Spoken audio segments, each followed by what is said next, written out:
जिज्ञासा तुम्हें यहां तक नहीं लाई है। तुम्हारे भीतर कहीं न कहीं एक थकान है, एक बोझ है, एक चुप दर्द है जिसे तुम शब्द नहीं दे पाए। बाहर सब ठीक दिखता है पर भीतर कुछ खाली सा है, और यही खालीपन तुम्हें यहां खींच लाया है। आज जो बात होने वाली है वह मनोरंजन नहीं है, यह ज्ञान भी नहीं है, यह तुम्हें बेहतर इंसान बनाने की कोशिश भी नहीं है। यह सिर्फ एक आईना है जिसमें अगर तुम ईमानदारी से देख पाए तो शायद पहली बार अपने असली चेहरे से मिल सको। अक्सर लोग वीडियो छोड़ देते हैं क्योंकि उन्हें तुरंत जवाब चाहिए, लेकिन जीवन के गहरे प्रश्नों के उत्तर जल्दी नहीं मिलते।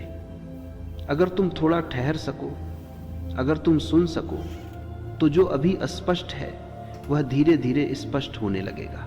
और याद रखना, यह बातें दिमाग से नहीं, भीतर की खामोशी से समझी जाती है। तुम अकेले होने से डरते हो, यह सच है। तुम कहते कुछ नहीं, पर तुम्हारी पूरी जिंदगी इस डर के इर्द गिर्द घूमती है। तुम भीड़ ढूंढते हो, रिश्ते ढूंढते हो, शोर ढूंढते हो, मोबाइल ढूंढते हो, सिर्फ इसलिए ताकि अकेले न रहना पड़े। पर क्या तुमने कभी ईमानदारी से देखा है कि यह डर कहां से आता है? अकेलापन और अकेलापन होने में फर्क है। अकेलापन एक तथ्य है, तुम जन्मे अकेले, मरोगे अकेले, लेकिन अकेलापन एक पीड़ा है जो तुमने खुद पैदा की है। जब तुम खुद के साथ बैठ नहीं पाते तब तुम दूसरों की तलाश करते हो। जब तुम्हें अपनी ही आवाज चुभने लगती है तब तुम शोर में भागते हो। और जब भीतर कुछ टूटा सा महसूस होता है तब तुम किसी दूसरे इंसान को जोड़ने की कोशिश करते हो, यह सोचे बिना कि टूटा हुआ भीतर है, बाहर नहीं। तुम रिश्तों से उम्मीद करते हो कि वे तुम्हें पूरा कर देंगे। यह सबसे बड़ा भ्रम है। कोई भी तुम्हें पूरा नहीं कर सकता, क्योंकि जो अधूरापन है वह तुम्हारा अस्तित्व नहीं, तुम्हारी अस्वीकृति है। अकेले जीना सीखो, इसका मतलब ये नहीं कि जंगल चले जाओ, सब छोड़ दो। इसका मतलब है खुद के साथ सहज होना सीखो, खुद के विचारों के साथ, खुद की चुप्पी के साथ, खुद की असुरक्षा के साथ। लेकिन यहाँ एक कठिन सत्य है, जब तुम पहली बार अकेले बैठते हो तो शांति नहीं मिलती। पहले तो शोर मिलता है, दबी हुई इच्छाएं, अधूरे सपने, पुराने घाव, अपमान, क्रोध, ईर्ष्या सब ऊपर आने लगते हैं। और तभी अधिकतर लोग भाग जाते हैं। वे कहते हैं अकेलापन मेरे बस का नहीं। नहीं, अकेलापन तुम्हारे बस का नहीं, इसलिए तुम आजाद नहीं हो। जो व्यक्ति अकेले बैठ सकता है वही किसी के साथ सही ढंग से रह सकता है, और जो अकेले से भागता है वह रिश्तों में भी सिर्फ भीख मांगता है, ध्यान की, प्रेम की, मान्यता की। शांत रहकर सुनो, यह सिर्फ कानों से सुनने की बात नहीं है, यह भीतर की भागदौड़ को थोड़ी देर रोकने की कला है। तुम सुनते बहुत हो पर सुनते नहीं हो। तुम प्रतिक्रिया करते हो, उत्तर देते हो, जज करते हो, पर सुनते नहीं हो। शांति कोई बाहर से मिलने वाली चीज नहीं है। शांति तब प्रकट होती है जब तुम भागना बंद कर देते हो। अकेले बैठो, कुछ मत करो, कोई मंत्र नहीं, कोई विधि नहीं, बस बैठो और जो चल रहा है उसे चलने दो। शुरू में यह असहज होगा क्योंकि तुमने पूरी जिंदगी खुद से दूरी बनाकर रखी है। अब अचानक खुद से मिलना ये टकराव होगा। लेकिन अगर तुम भाग्य नहीं, अगर तुमने फोन नहीं उठाया, अगर तुमने किसी को मैसेज नहीं किया, अगर तुमने खुद को व्यस्त नहीं किया, तो धीरे धीरे विचार थकने लगेंगे। और एक दिन, बहुत साधारण सा दिन, तुम पाओगे कि भीतर कुछ शांत है। कोई वजह नहीं, कोई कारण नहीं, बस शांति। वही शांति तुम्हारा असली घर है। यहीं से असली यात्रा शुरू होती है। अकेले जीना सीखना मतलब दुखी होना नहीं।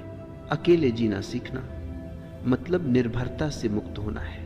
और जब तुम मुक्त होते हो तभी प्रेम संभव होता है, तभी सुनना संभव होता है, तभी जीवन पहली बार बोझ नहीं उत्सव बनता है। अगर यहां तक सुनते सुनते तुम्हारे भीतर कुछ हिला है अगर तुम्हें लगा है कि कोई तुम्हारी ही बात कर रहा है। डर, ये शब्द छोटा है लेकिन इसकी जड़ें बहुत गहरी हैं। तुम सोचते हो कि तुम कई बातों से डरते हो, असफलता से, अकेलेपन से, मृत्यु से, लोगों की राय से। लेकिन सच यह है कि डर एक ही है, बस उसके रूप बदलते रहते हैं। वह एक ही डर है, खुद को पूरी तरह जान लेने का डर। जब तुम शांत होने लगते हो, डर पैदा होता है। जब विचारों का शोर थोड़ा कम होता है, डर उभरता है, क्योंकि शोर तुम्हारी ढाल है। शोर तुम्हें खुद से बचाए रखता है। डर का जन्म बाहर नहीं होता, डर का जन्म भीतर होता है। बाहर सिर्फ बहाने मिलते हैं। तुम कहते हो मुझे अंधेरे से डर लगता है, पर सच यह है कि अंधेरे में तुम्हें खुद से सामना करना पड़ता है। तुम कहते हो मुझे अकेले रहने से डर लगता है, पर सच यह है कि अकेले में तुम्हारे नकाब गिरने लगते हैं। डर तब आता है जब नियंत्रण छूटने लगता है और तुम जीवन को नियंत्रित करना चाहते हो। हर पल, हर रिश्ता, हर स्थिति, क्योंकि नियंत्रण तुम्हें झूठी सुरक्षा देता है। शांत बैठो और देखो, डर कुछ करता नहीं है। डर सिर्फ संकेत देता है कि तुम एक सीमा पर आ गए हो। उस सीमा के उस पार स्वतंत्रता है और इस पार तुम्हारी आदतें। अक्सर लोग डर से लड़ने की कोशिश करते हैं। ये सबसे बड़ी भूल है। डर से लड़ोगे तो डर और मजबूत होगा। डर को दबाओगे तो वह किसी और रास्ते से निकलेगा। डर को देखो, बस देखो। देखने का मतलब ये नहीं कि तुम विश्लेषण करो। देखने का मतलब यह नहीं कि तुम कारण खोजो। देखने का मतलब है गवाह बन जाना। जब डर उठे, कहो मत यह गलत है, कहो मत यह नहीं होना चाहिए। बस भीतर बैठकर देखो। दिल की धड़कन तेज हो रही है, सांस उथली हो रही है, विचार भाग रहे हैं। बस देखो, धीरे धीरे एक अजीब सी बात घटती है। डर रहता है लेकिन तुम उससे अलग हो जाते हो। डर बादल बन जाता है और तुम आकाश। और याद रखना, डर कभी भविष्य में होता है, वर्तमान में डर नहीं होता।